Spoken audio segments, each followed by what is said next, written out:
typically, if your hip wears out when you're in your 30s or 40s or even your early 50s, it's because it was misshapen a little bit in the first place. That's why it didn't last until you're 70 years old like it should from just wear and tear. At one time, the thought was that hip replacement operations were for people 65 years of age and older. In my practice, most of the patients are young. They're not willing to take a cane, some pills, reduce their activity, and change their life. They want surgery to get back to things they've already lost by the time they see me, and then they have ambitions for what they really want to do. That's different than a few years ago, where the goal was to be able to have activities of daily living. Now they want sports, they want unlimited range of motion, they want to go to yoga and Pilates, they want their life back completely. When you get to sports and high activity patients, you need a hip that simulates your natural hip to the greatest extent possible, and that will be resurfacing. On a resurfaced hip, you keep your femoral head, all of your neck, you just shape the head a little bit, and when you're done, that femoral head is exactly the same size as it's supposed to be. What's bringing patients to me asking can they have this is this: highly cross-linked polyethylene. It's much better than anything we've had before. And so this is the bearing surface on the socket side of your hip. It's pretty soft.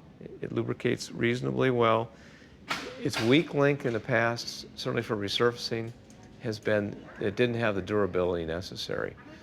So we would put these in, they might last 9, 10 years. And then the polyethylene, which is necessarily thinner because it has to be exactly the size to match the person's own femoral head, because we have to fit it in the patient's natural hip. So that's determined by their femoral head, and their socket naturally will be just slightly bigger than that. And so this has to be quite thin, it has to be soft, it has to be low friction, it has to be durable. We have that now.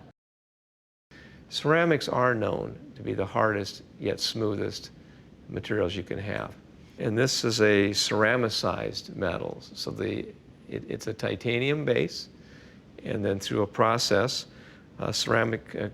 coating of ceramic material is placed on that. Titanium alone wasn't felt to be as smooth and as hard as you can make a material. So it's a very durable, very strong coating. The socket is, again, a titanium base, and it also has, since it's not really a bearing surface, it doesn't have the extent of the coating, but there's a little coating placed inside for purposes of preventing what we call backside wear. It has its inner geometry, which is made for two things. One, there's an insertion aperture, so we can get a good hold on it where we put it in we want. The other contouring, so it respects the patient's anatomy. This little cutout here allows for space for the iliopsoas tendon, but the other little small markings that you see, those are the capture points when we stick the polyethylene inside it to insert that.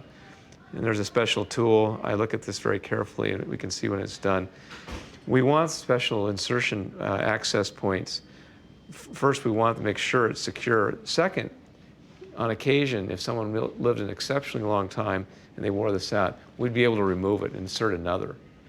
And it would still work without disengaging the metallic part from the body.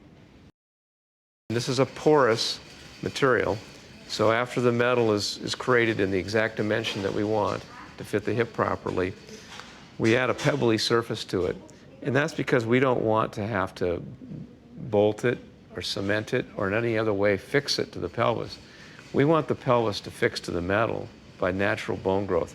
This pore selection, the number of pores, their location, and their size has been worked out carefully on what bone wants to grow to.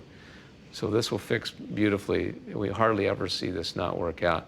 We simply place it where we want it inside the patient's natural pelvis. Their pelvis bone will grab onto it and become part of them on a permanent basis.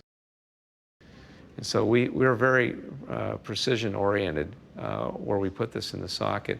The same is true on the femoral component. Not only do we have to get the size correct, it's its angle.